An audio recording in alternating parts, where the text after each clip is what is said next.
성도 여러분, 어떻게 살아야 인생을 바르게 살까요? 50, 60 넘은 여러분들 인생의 경험과 또 지혜를 깨달아서 자녀에게는 어떻게 살라고 가르치나요? 한 아버지가 아들에게 인생살이에 대해서 이렇게 조언한 걸 보았습니다. 아들아, 최고의 인생을 만들기 위해서 이렇게 살아라. 겉절이 인생이 아닌 김치 인생을 살아라.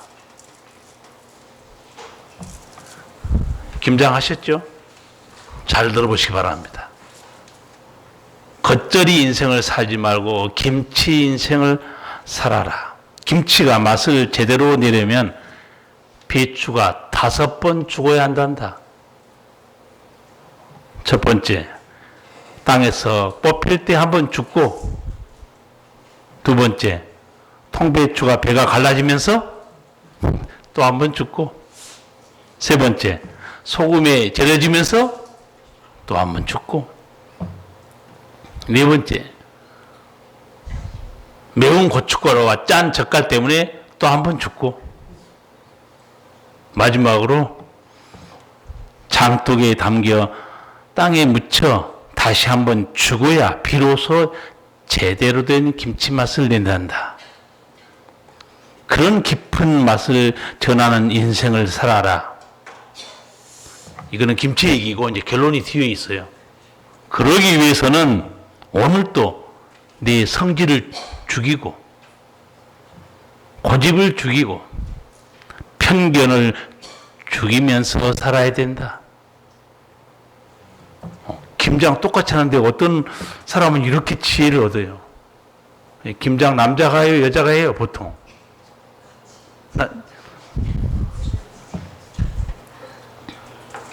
아니, 김장 하는데 이 아버지가 이런 지혜를 얻은 거예요. 그리고 아들에게 한마디 더 합니다. 나이로 살기보다는 생각으로 인생을 살아라. 사람은 생각대로 살게 돼 있다. 그렇지 않으면 사는 대로 생각하고 산다. 뭔 말인지 좀 헷갈릴 수 있으니까 한 번 더 말씀드릴게요. 나이로 살기보다 생각으로 살아라. 사람은 생각하는 대로 살기 마련이다. 그렇지 않으면 사는 대로 생각하고 만다. 생각의 게으름이야말로 가장 비참한 일이다. 이래서 쌍놈은 나이가 벼슬이라고 한다. 나이로 보다 생각으로 세상을 들여다보아라. 이것이 바른 인생을 살라고 조언한 아버지의 귀중한 충고입니다. 사람은 최고의 인생을 살기 위해서는 지혜를 얻어야 돼요. 그리고 많은 지식이 필요합니다. 여러분 많이 들었던 말, 아는 것이 힘이다. 영국 철학자 베이컨이 했던 말인데, 지식을 많이 습득하는 것이 힘이다. 그런 의도로 말한 건 아니에요. 무슨 의도로 말했는가? 남들보다 더 많은 지식을 가진 자가 사회적인 권력을 더 가질 수 있다. 그런 의미였습니다. 사실 아닙니까? 더 많이 배우고 더 많은 전문적인 지식이 있으면 더 큰 힘을 가질 수 있습니다. 그리고 더 힘 있는 자리에 올라가게 돼 있어요. 예, 사람들은 지혜가 필요하고 지식이 필요합니다. 근데 지혜에 대해서 가장 많이 가르쳤던 사람이 솔로몬이에요. 솔로몬이 지혜에 대해서 전혀 다른 말을 합니다. 오해할 수 있을 거예요, 여러분. 전도서 1장 18절을 보면 지혜가 많으면 번뇌도 많으니 지식을 더하는 자는 근심을 더하느니라. 여러분, 아는 게 힘이고 지혜와 지식이 많으면 번뇌와 근심에서 헤어날 수 있지 않습니까? 그런데 역설적으로 말하고 있어요. 지혜를 더하는 자, 번뇌를 더할 뿐이고 지식을 더하는 자는 근심을 더할 뿐이다. 솔로몬이 했던 말은 잘 새겨드려야 돼요. 이 지혜에 대해서 잠언에서는 정반대로 말합니다. 잠언 3장에서 이렇게 말해요. 지혜는 그 얻은 자에게 생명나무라. 지혜를 가진 자는 복되도다. 그렇잖아요. 지혜를 가진 사람은 복될 수밖에 없다. 지혜는 그 사람에게 생명나무라. 잠언에서 말했던 그 지혜는 뭘까요? 하나님의 지혜를 말합니다. 하나님의 지혜를 가진 자는 생명나무를 얻는 것 같다는 거예요. 복될 수밖에 없죠, 당연히.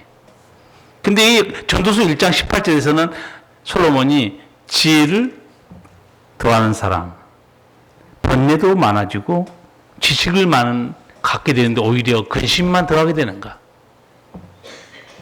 제가 우리 특별구역, 젊은 엄마들 모인 특별구역에 숙제를 내준 적이 있어요.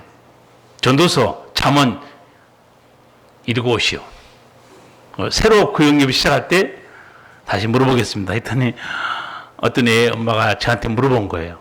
목사님, 이 전도서 1장 18절이 이해가 안 된다는 거예요.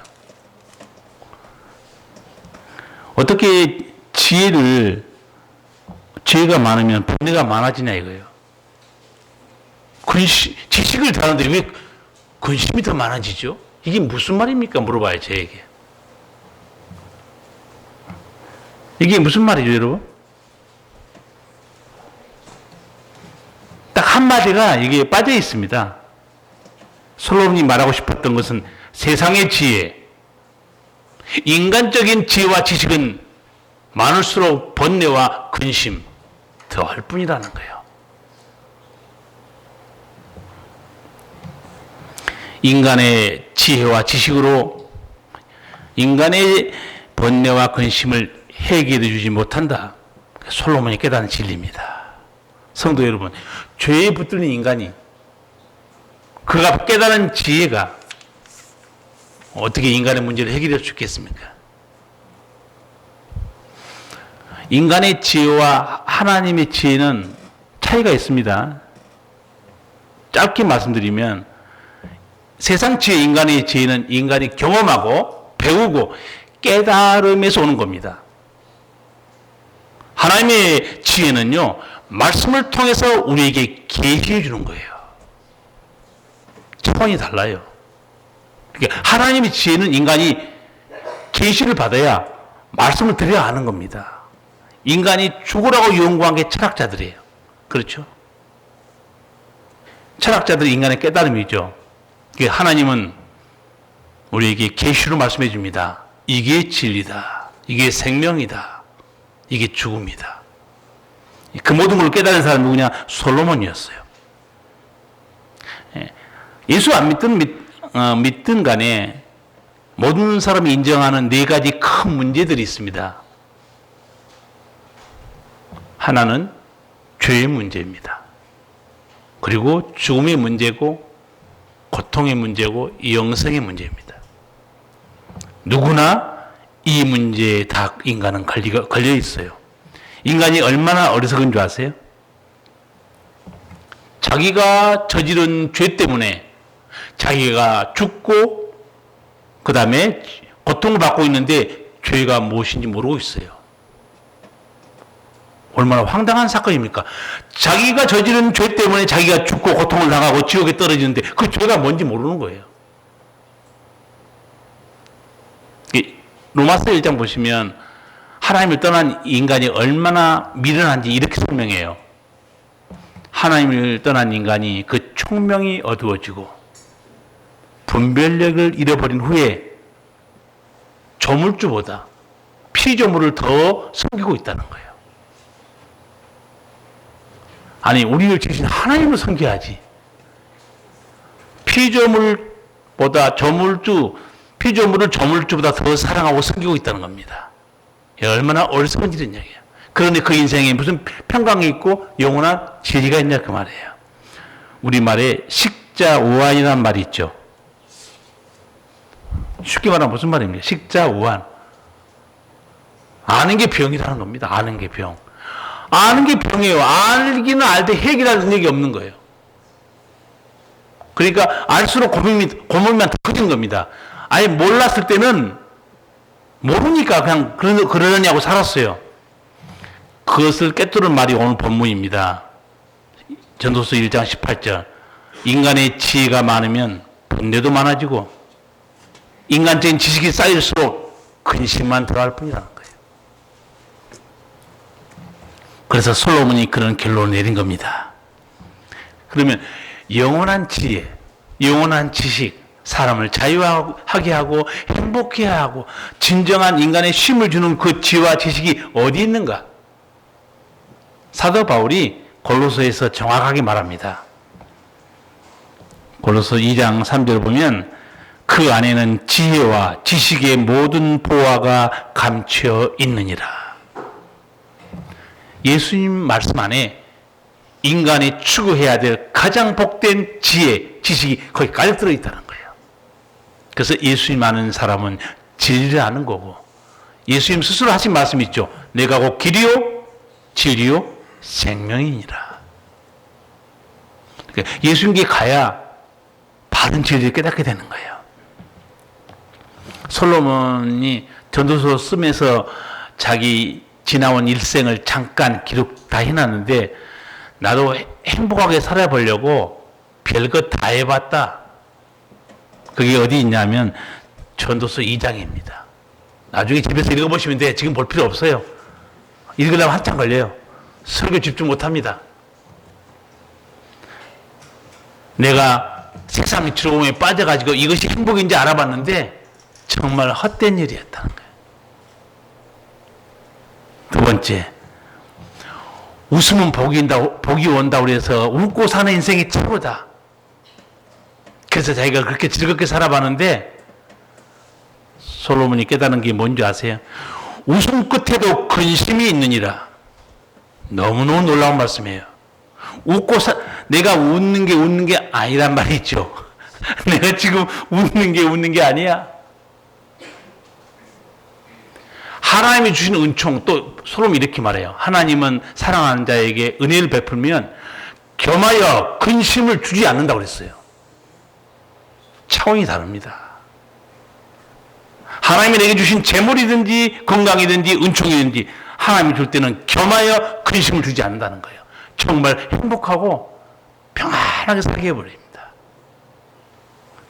하나님 없이 내가 세상 즐거운 또 누려봤고 웃음을 찾아 살아봤고, 세 번째는 술로 내 육신을 즐겁게도 해봤다는 거예요.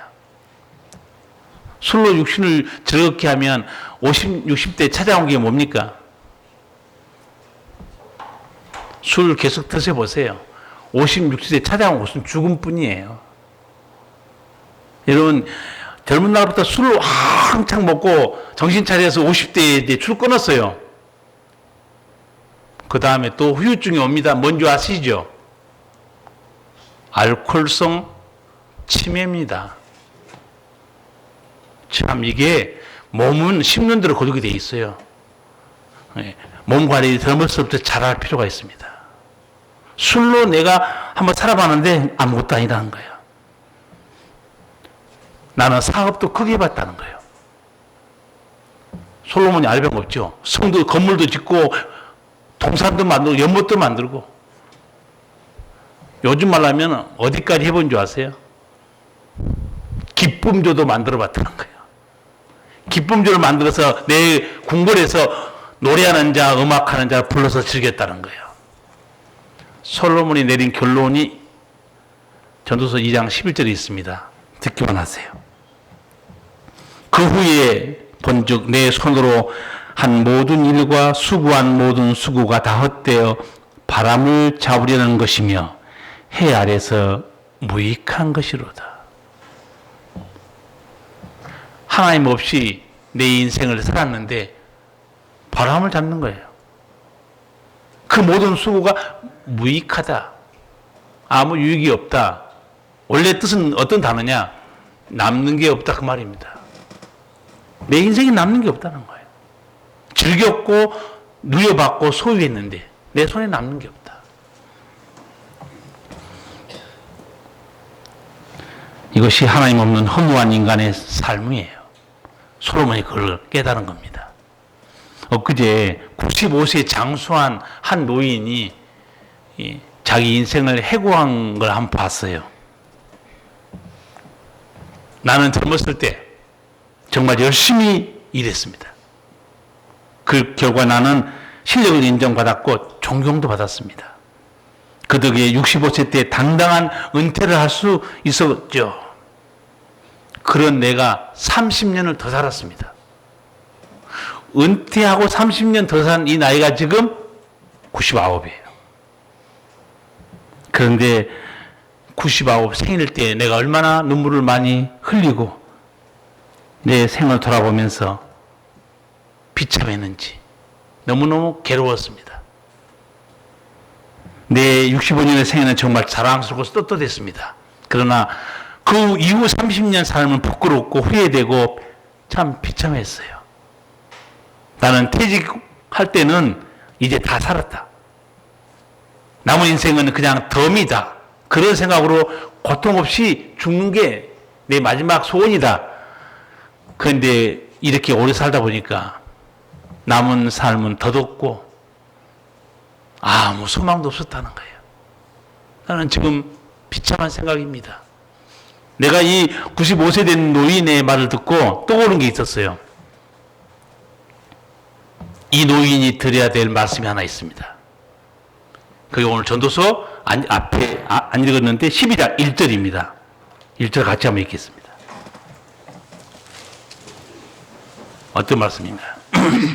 다 같이 읽겠습니다. 너는 청년의 때 곧 공고한 날이 이르기 전 나는 아무 낙이 없다고 할 해가 가깝기 전에 너희 창조자를 기억하라. 아멘. 당당하게 잘 산 이 노인이 들어야 될 말씀이 이 말씀입니다. 너 인생의 해가 지기 전에 낙이 없구나. 그런 날이 오기 전에 너는 창조주 하나님을 만났어야 한다는 거예요. 오늘 여러분은 일찍이 하나님 만난 사람 복된 사람이에요. 복된 사람입니다. 청년의 때가 어느 때입니까? 청년의 때 자기 의지로 무엇을 할 수 있는 때입니다. 그리고 꿈을 꾸는 때요. 기대가 되는 삶이 청년의 때입니다. 그리고 청년의 때는 영원할 것으로 착각하고 있습니다. 너 그렇게 하나님 없이 살 수 있다고 생각할 때 그때는부터 하나님을 만났어야 한다는 거예요.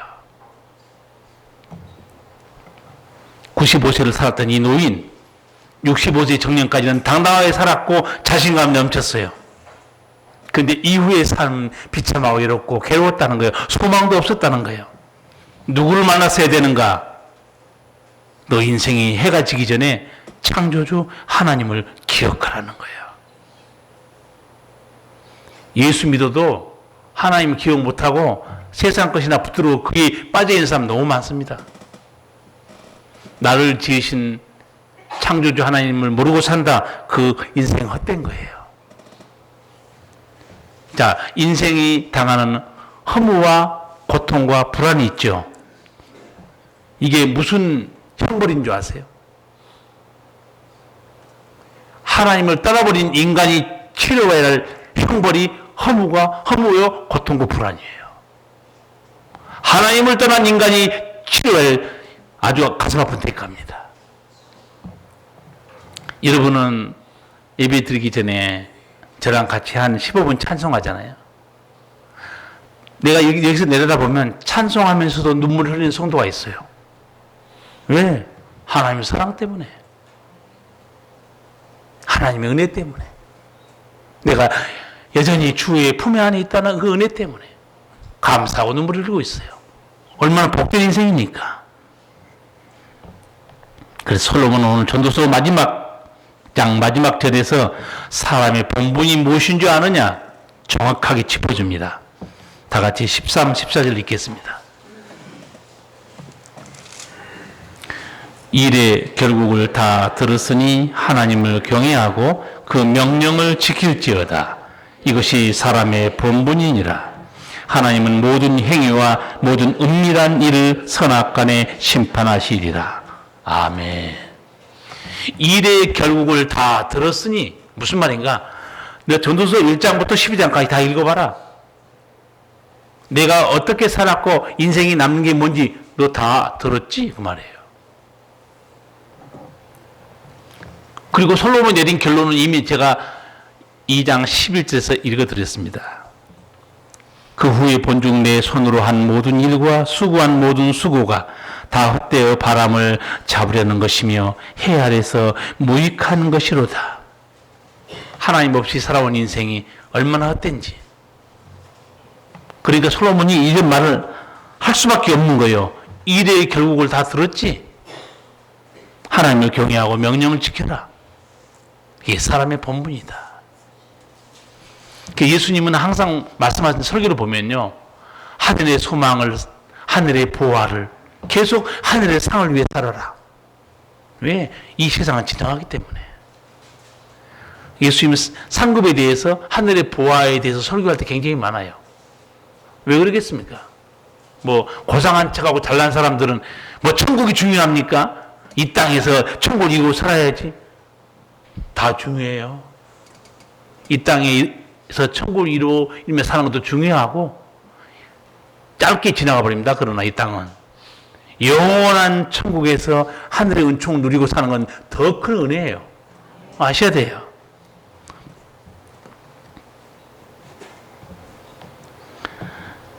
솔로몬이 나이 들고 철이 들어서 이렇게 깨닫죠. 나는 솔로몬을 볼 때마다 자기 아버지가 생각나요. 자기 아버지가 누굽니까? 다윗이죠.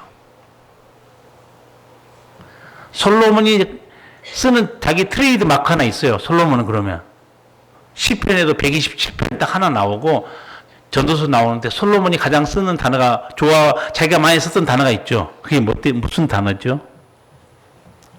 헛되고 헛되며 헛되고 헛되니. 인생이 허무하다 뜻이 아닙니다. 이러면 오해하면 안 돼요. 하나님이 없이 사는 인생이 그렇게 됐다는 거예요.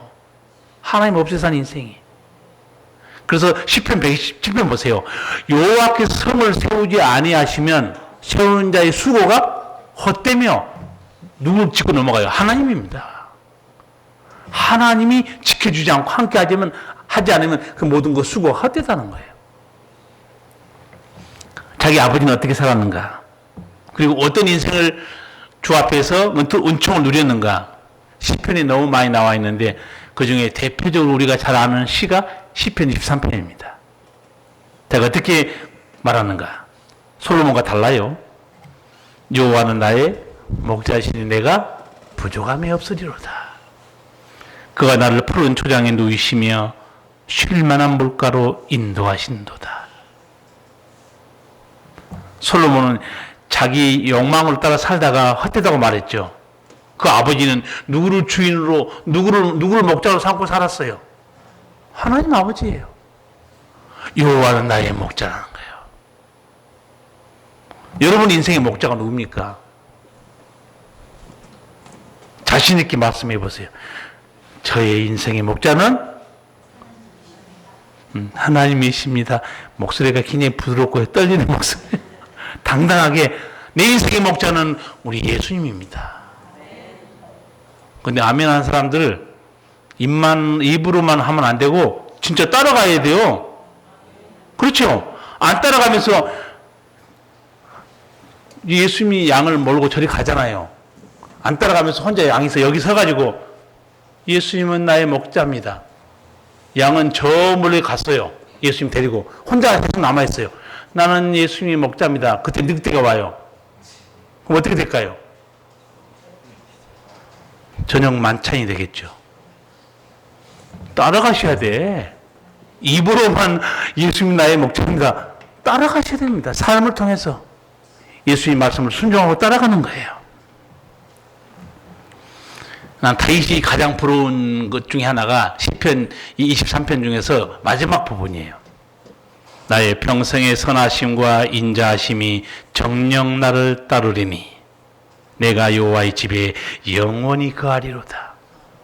여기서 제가 부러워한 게 뭐냐면 나의 평생의 선하심과 인자하심이 정녕 나를 따라온다는 거예요. 우리하고 반대죠. 우리는 하나님의 선하심과 인자하심을 맨날 기도하고 있습니다. 주여, 내게 주의 선하심과 인자하심, 은혜를 베풀어 주세요. 우리는 간구하고 있잖아요. 다윗은 하나님의 선하심과 인자하심이 다윗을 쫓아가고 있어요. 복을 주시려고. 얼마나 하나님을 경외했으면 이런 은총을 누릴까요? 그래서 예수 믿는 사람은 복을 쫓아가면 안 되고 복을 기도해도 안 됩니다. 저절로 오는 게 있어요. 복된 자가 되면 하나님 복을 누리게 해놨어요. 복된 자가 돼야 돼요. 내가 거룩한 길로 행하고 주님과 동행하고 말씀을 사랑하고 복된 자가 되면 복은 저절로 옵니다. 다윗이 주의 선하심과 인자하심이 항상 나를 따라다녔다는 거예요. 그래서 사실 다윗도 여러분 보시면요, 실수 많이 합니다. 오래전에 제가 설교한 기억이 나요. 아들이 실수하고 수습은 누가 해주냐? 아버지가 해준다고 그랬죠. 다윗이 실수하고 넘어질 때 뒷수습은 누가 해주냐? 하나님이 뒷수습을 다 해줍니다. 얼마나 든든합니까? 아브라함이 실수했잖아요. 야곱도 마찬가지입니다. 넘어져요. 수습은 하나님이 다 해줍니다. 이게 복받은 인생이 난 거예요. 하나님이 자녀가 되면 누가 책임져 주냐? 사랑하는 아버지죠. 여러분 집안에서 사건 사고 터지면 제일 먼저 누가 책임질까요? 아버지입니다.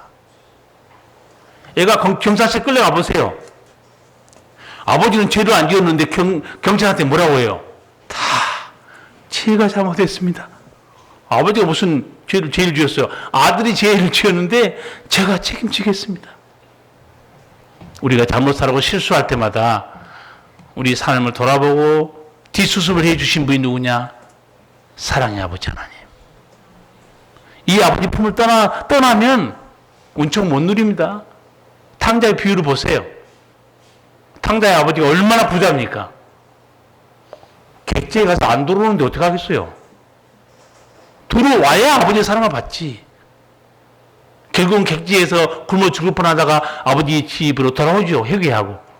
돌아오니까 다시 사랑받습니다. 아버지가 금가락지도 끼워주고 살찐 소도 잡아주고 옷도 새로 입혀주고. 하나님 품을 떠나시기 마시기 바랍니다.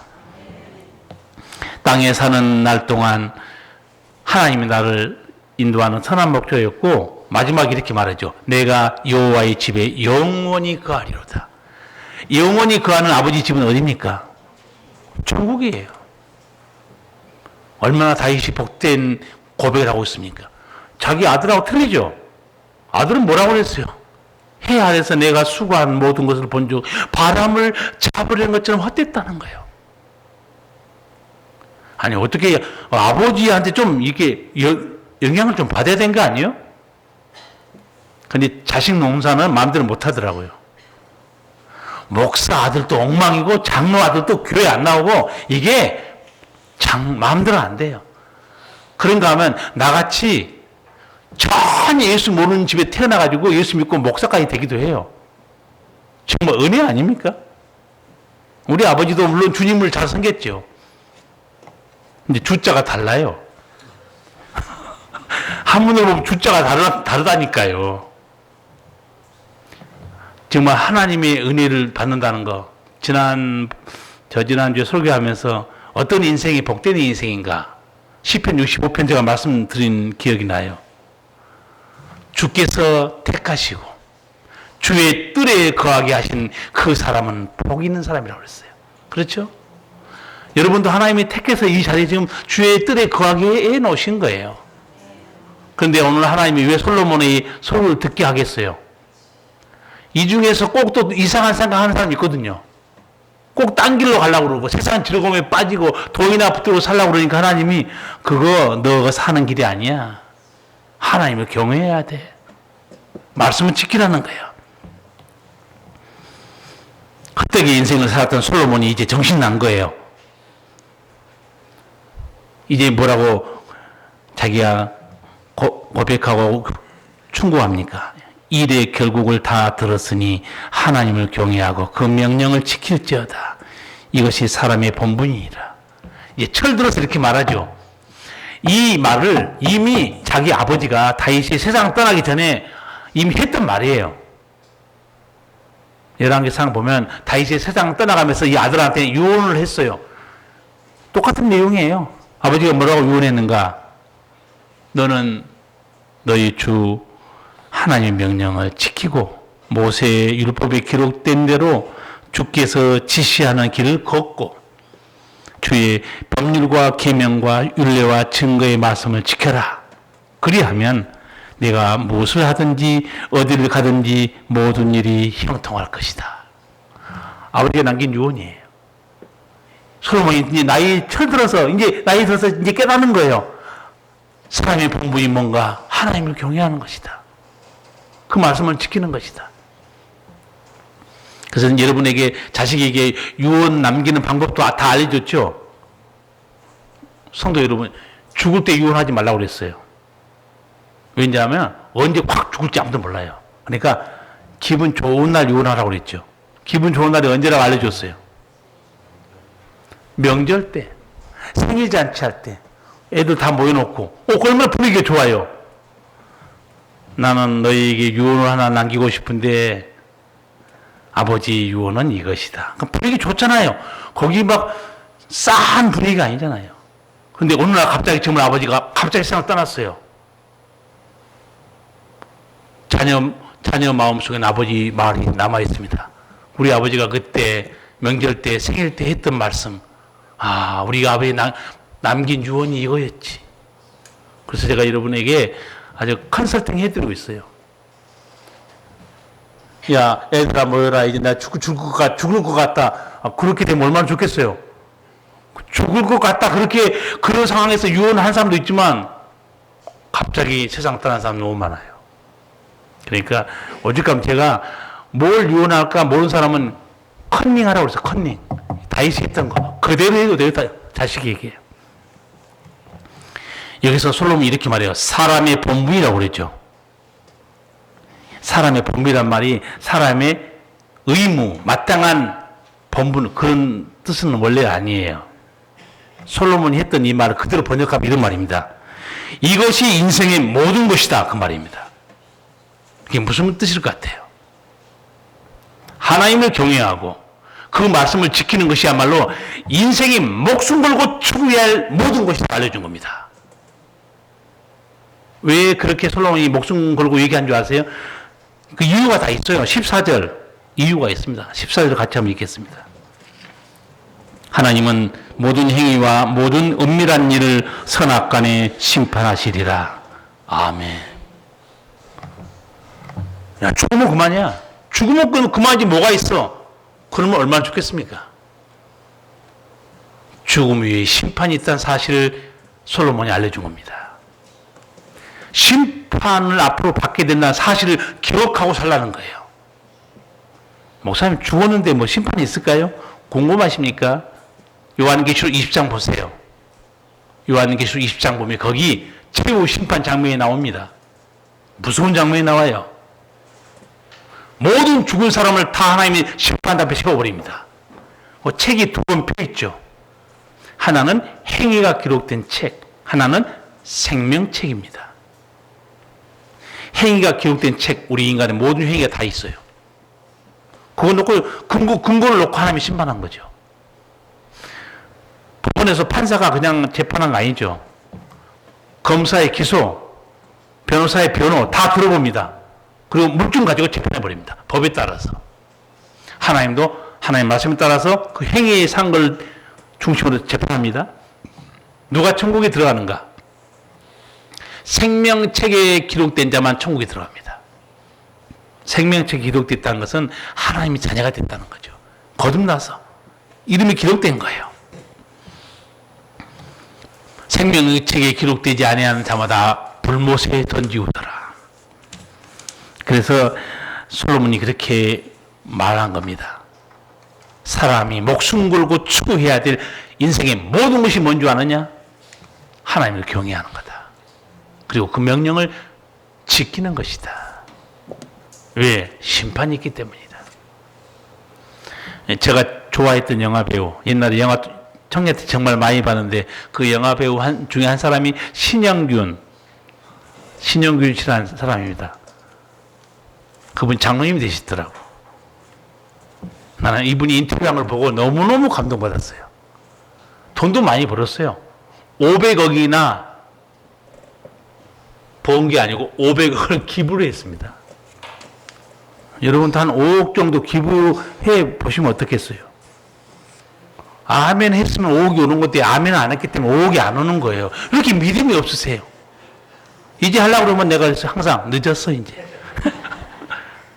500억을 기부했다니까요.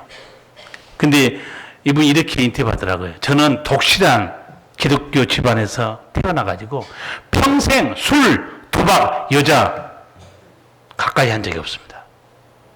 거기서 충격받았어요. 영화 배우 그러면 떠오르는 게 뭡니까? 깨끗합니까? 약간? 좀 지저분하게 느껴집니까? 이야, 어떻게 정말 얼마나 믿음이 좋으면 평생 나는 술과 도박과 여자 상관없이 살았습니다. 제가 조금 재미없게 살았죠. 예수 믿는 사람은 재미로 사는 게 아니에요. 하나님의 말씀으로 사는 거지. 그렇잖아요? 60년, 70년대는 내 영화를 마음껏 틀 극장이 너무 갖고 싶었죠. 하지만 이제 욕심이 없어요. 그저 마지막으로 내가 가지고 갈 거는 4, 50년 손때 묻은 이 성경책 하나입니다. 이제 내가 나이 90을 넘었으니 살아봐야 얼마나 더 살겠습니까? 그저 남은 거 다 베풀고 가면서 인생을 아름답게 마무리하고 싶어요. 나중에 내 관 속에는 성경책 하나 함께 묻어주면 됩니다. 그리고 제 옆에 있는 딸한테 성경책 넣어줘. 그리고 장로님이 사랑하는 성경 구절을 읽었어요. 과연 이 믿음 지킨 장로님은 어떤 성경 구절을 그렇게 가장 사랑했을까? 궁금하시죠? 고린도전서 15장에 있는 말씀입니다. 나 된 것은 하나님의 은혜로 된 것이니 내게 주신 그 은혜가 헛되지 아니하여 내가 모든 사람보다 더 많이 수고하였으나 내가 한 것이 아니요 오직 하나님과 함께 하신 하나님의 은혜로다. 장로님이 가장 사랑했던 말씀이에요. 나 된 것 하나님의 은혜라는 거예요. 그러니 교만하겠습니까? 더럽게 살겠습니까? 그리고 마지막에 이렇게 웃으면서 인터뷰를 끝냈어요. 이런 말씀 때문에 오늘날 신영균이 있다는 얘기입니다. 하하, 끝냈어요. 오늘날 이 신앙을 지킨 게 뭐였느냐? 이 말씀 때문에. 여러분 어떤 말씀 붙들고 세상 살아갑니까? 말씀 붙들면 너무 좋겠어요. 다른 거 붙들고 사는 게 문제지. 제가 하도 여러분에게 숙제를 많이 내준 것도 있었지만 지난번에 또 숙제 한번 내줬죠. 말씀 듣고 은혜 받고 돌아가고 잊어버리면 그만이면 신앙 절대 성숙하지 않습니다. 그래서 마태복음 5장 11절 12절 써서 벽에다 붙이고 인증사 찍어서 카톡으로 보내라고 그랬어요. 많은 사람 보내왔더라고요. 아직도 안 보는 사람 몇이 있어요. 말 안 듣는 빨간 송아지들은 아직 안 보내고 있어요. 그 말씀이 뭐였는가? 나를 인하여 너희가 핍박을 당하고 욕을 먹고 있냐? 너에게 복이 있다. 기뻐하고 즐거워하라. 하늘에서 너희 상이 크다. 예수 믿으면서 가장 부딪히고 상처받고 힘들고 이런 것 때문에 낙심하고 교회를 떠나거나 믿음을 잃어버리잖아요. 근데 예수님은 반대로 말합니다. 그런 일이 벌어지고 있냐? 기뻐해라. 너에게 복이 있다. 하늘의 상이 크다. 앞으로 여러분 우리 명옥교회 출석하시면서 누가 열받게 하고 자존심이 긁으면 표를 내지 마시고 속으로 복이 있구나. 기뻐하고 즐거워하자. 하나님 사기 크다. 이거를 하시라고 하루에 10번씩 읽으시고 집에다 붙여놓고 주야로 보라고 그러는 거예요. 수요일날 제가 분명히 숙제 내줬습니다. 다시 한번 숙제 내주겠습니다. 오늘 너무 많이 나왔네. 기분 좋아요. 숙제하세요. 그 저한테 인증사 보냈어요. 010-9027-7637이에요. 주보에도 있어요. 저기서 보내시라고. 신앙은 삶이에요. 신앙은 지식이 아닙니다. 그런 변화된 모습이 여러분이 나타날 때 우리 교회에 찾아온 모든 사람들이 감동받는 거예요. 예수님 닮은 인품 때문에, 예수님 향기 때문에 감동받게 돼 있어요. 신앙은 경험도 아니고 연륜도 아닙니다. 신앙은 삶이에요. 삶을 통해서 드러내야 돼요. 그럼 그 삶은 어떻게 진행돼야 되는가? 바울이 말해요. 경건에 훈련해라. 야고보가 사도한 말이죠. 경건에 훈련해라. 그래야 달라진 거죠. 영화 배우로서 오늘까지 내가 타락하지 않고 믿음의 승리를 이룬 것이 뭐인 줄 아느냐? 하나님의 말씀이었다. 고백해요. 깊은 신앙의 울림이 있었습니다. 신영규 장로님은 배우로 살았지만 망가진 다른 배우들처럼 그렇게 살지는 않았어요. 제가 이 말씀 보면서 멋있는 하나님의 사람이다. 적어도 장로님 정도 되면 이런 영성을 가지는 게 합당하지 않겠냐? 장로님뿐만 아니죠. 우리 모두가 이런 영성을 가져야 되지 않겠어요? 조금 더 정리해드리면 이 장로님이 순종했던 삶의 내용이 뭐냐 몇 가지 짚어드리자면 영화 배우였지만 믿어지지 않게 세속에 물들지 않았습니다. 술, 여자, 도박. 얼마나 영화 배우가 거기에 빠지기 쉽습니까? 자기를 지킨 거예요, 거룩하게. 두 번째, 자기 모든 이룬 거에 대해서 자기가 갖고 있는 말씀이 있었어요. 나의 나된 것은 하나님의 은혜로 된 것입니다. 교만하지 않게 자기를 관리한 거고, 하나님이 주셨던 것은 혼자 움켜쥐지 않았습니다. 500억이나 기부했는데도 이제 내가 나누다 가야지. 나이가 90이 넘었는데. 이분의 신앙의 마지막이 뭡니까? 내 관에 성경책을 내달라.